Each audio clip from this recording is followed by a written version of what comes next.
नवरात्र आला की आपल्या मनात खूप उत्साह असतो. घराघरात देवीची पूजा होते, घटस्थापना केली जाते, देवीचं नामस्मरण केलं जातं. या दिवसामध्ये आईची भक्ती केल्याने मनाला शांती मिळते, संकट दूर होतात आणि आयुष्यात नवीन ऊर्जा मिळते. पण एक गोष्ट आपण सगळे जाणतो, नवरात्रीत सर्वात महत्त्वाचा मानला जाणारा पाठ म्हणजे दुर्गा सप्तशती पारायण. शास्त्र सांगतं की या 700 श्लोकाच्या पारायणाने संपूर्ण आयुष्याचे पाप नष्ट होतात, पुण्य वाढतं आणि आई दुर्गेची कृपा सहज मिळते. पण खरं सांगायचं झालं तर प्रत्येकाला हे पारायण करणं शक्य होत नाही. कारण कोणाचं लहान बाळं असतात, त्यांची काळजी दिवसभर घ्यावी लागते आणि काळजी घेणार घरामध्ये दुसरं कोणी नसतात आईशिवाय. कोणी नोकरीमध्ये इतकं व्यस्त असतं की त्याला इतका वेळच नसतो. कोणाला घरकाम इतकी जास्त असतात की शांतपणे बसून पाठ करणं जमत नाही. तर महिलांना मासिक पाळीचा प्रॉब्लेम येतात. त्यामुळे हे पारायण करणे शक्य होत नाही. तर काही लोकांना इतकं मोठं पारायण कसं करायचं हेच माहीत नसतं.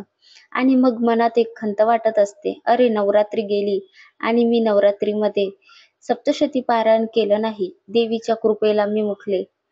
पण मित्रांनो, अशा वेळेस चिंता करण्याची अजिबात गरज नाही.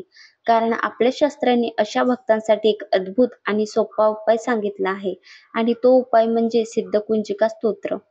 सिद्धकुंजिका स्तोत्र हे स्वतः आई दुर्गेचं बीज आहे. याला सप्तशतीचं सार असंही म्हटलं जातं. कारण शास्त्र सांगतं की जर एखाद्याला सप्तशती पारायण करणं शक्य नसेल, तर फक्त सिद्धकुंजिका स्तोत्र भक्तिभावाने वाचलं तरी सप्तशती पारायण करणं इतकंच पुण्य मिळते. म्हणजेच तुम्ही देवीला प्रसन्न करू शकता, तिच्या कृपेचा लाभ घेऊ शकता आणि तिचं संपूर्ण संरक्षण सहज मिळवू शकता. सिद्धकुंजिका स्तोत्र वाचल्याने त्याचे अनेक फायदे होतात. घरातील अडथळे, संकट, नकारात्मक नाहीशी होते. घरातील अडथळे, संकट आणि नकारात्मकता नाहीशी होते. मनाला शांतता मिळते आणि भीती, ताणतणाव दूर होतात. आरोग्य सुधारतं, रोगांपासून बचाव होतो आणि घरात सुख, शांती, समाधान आणि समृद्धी येते. जिथे हे स्तोत्र वाचलं जातं तिथे दरिद्रता जवळ येत नाही. विशेष करून नवरात्रात हे वाचल्यास आई अंबाबाईची अपार कृपा मिळते. देवीच्या कृपेने साधकाचं जीवन उजळतं आणि त्यांच्या मार्गातील अडथळे नाहीसे होतात. हे स्तोत्र वाचण्यासाठी सकाळी स्नान करून शांत मनाने वाचा. संध्याकाळी दिवा लावून वाचलं तरी तेवढंच फलदायी आहे. रोज जमलं नाही तरी नवरात्रभर किमान एकदा तरी जरूर वाचा.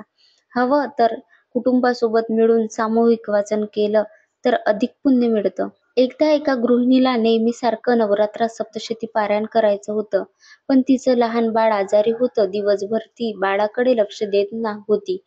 त्यामुळे तिला खूप वाईट वाटलं की यंदा मी आईचं पारायण करू शकले नाही.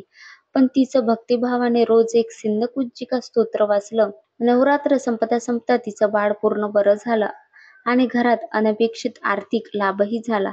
तिला समजलं आईकडे मनापासून प्रार्थना केली की ती कुठल्याही मार्गाने कृपा करते.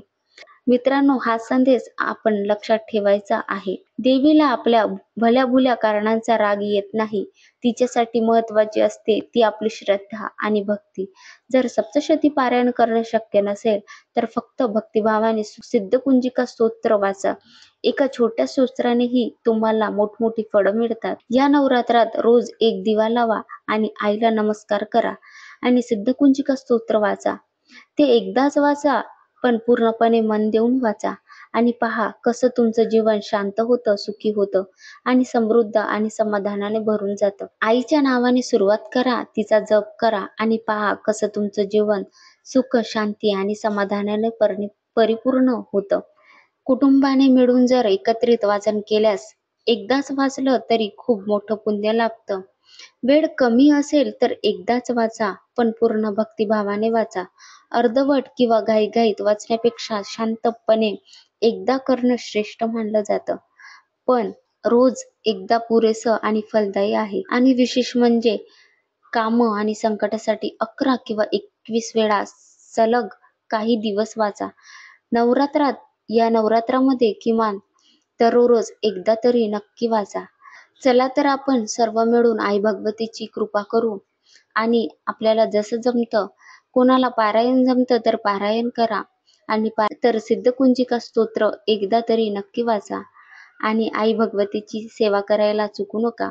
सर्वांवर आईची कृपा नक्की होतात.